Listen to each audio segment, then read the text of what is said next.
Once rooted in the earth, gazing at the sky, now it lies across the wild, awaiting rebirth. From a giant wilderness tree to a starry hut, it all started with a bold decision.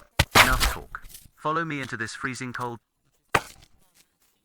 Let's slowly enjoy this stress-relieving process. Stepping into the wild, Pula struck gold immediately. A tree thicker than his waist lay right there. After a moment of thought, he knew exactly what to do.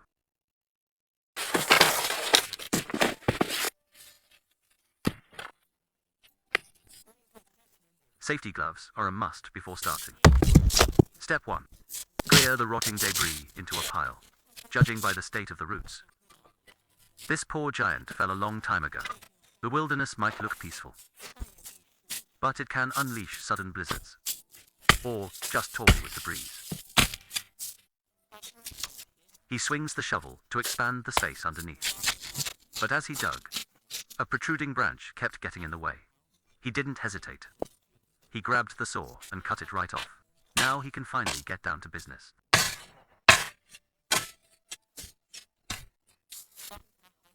It was messy as a chicken coop just now, but the site suddenly looks much tidier. With the front mostly done, Pula crouches to the other side of the roots. He needs to repeat the process here, so that it connects perfectly with the previous space.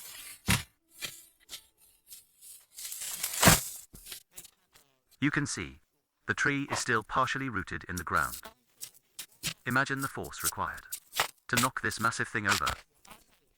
Pula has to put in every ounce of effort. With a little tidying up, a decent living space takes shape.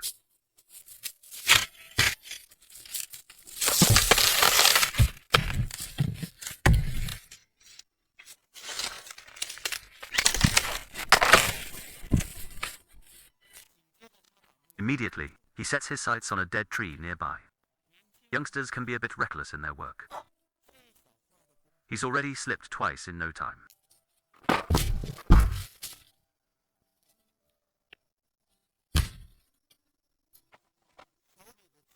His saw handles small branches easily, but thicker trunks are a real struggle. Fortunately, he has plenty of patience, sawing bit by bit. He finally cuts through. He shoulders it back to the shelter.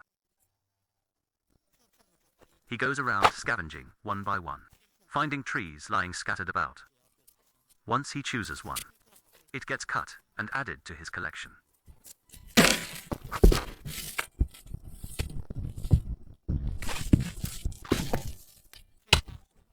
This guy is truly pragmatic. Who else uses such thick logs for walls in the wild?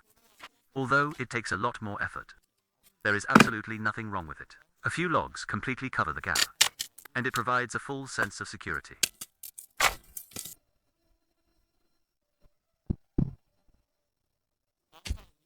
Halfway through the work, snowflakes began to drift down.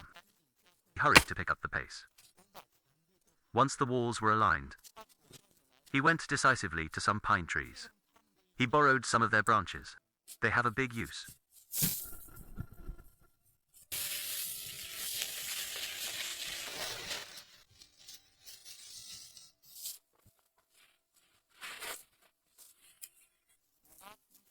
Pula works from the bottom up, covering the walls with fresh boughs.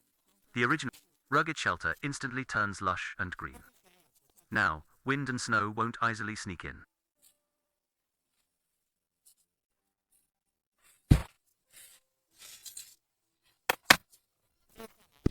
Next comes the interior renovation.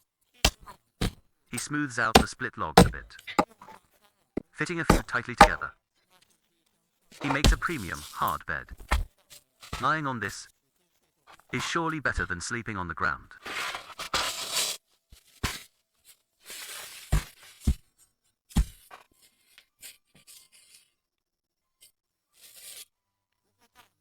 But leaving the entrance wide open won't do. He needs to build a proper door. So, he put his ingenuity to work. Using logs and a flexible branch, he crafted an irregular frame.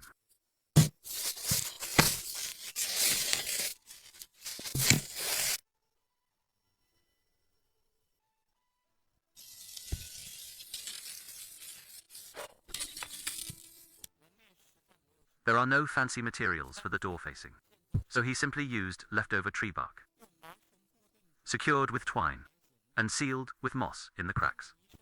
A truly primitive door is complete.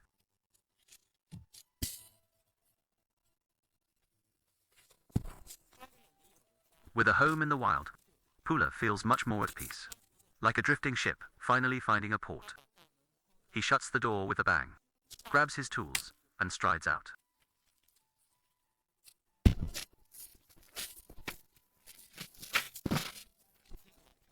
Whether he eats tonight depends entirely on his luck now.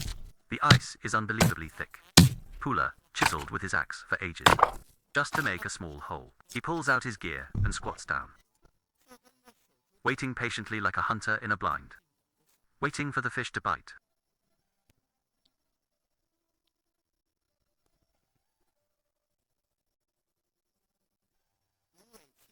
The reeds sway gently. Time ticks by, second by second.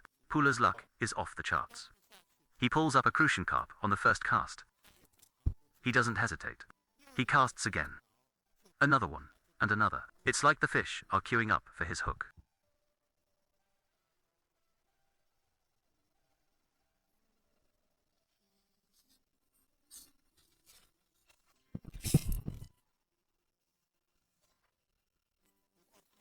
But his appetite isn't that large. He picks out the smallest ones to release. Looks like he won't go hungry tonight. He's going to feast.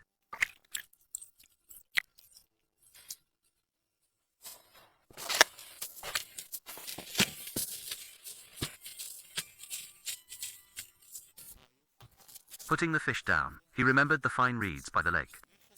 So, he doubled back to harvest some. Spread on the bed. They make it ultra comfortable.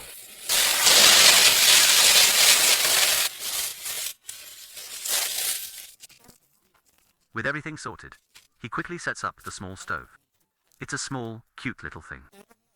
As the wood catches fire, his shelter begins to warm up against the cold.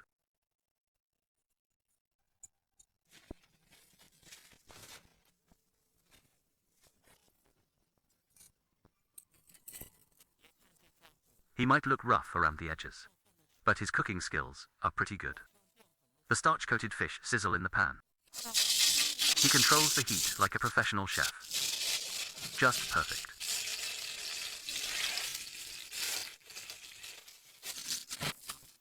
When the fish is finally served, he devours it heartily with bread. It tastes amazing. Snow is still falling outside, but inside, his world is complete. Tomorrow will bring new challenges. But tonight, Pula has bread, has fish, and a sanctuary built with his own hands.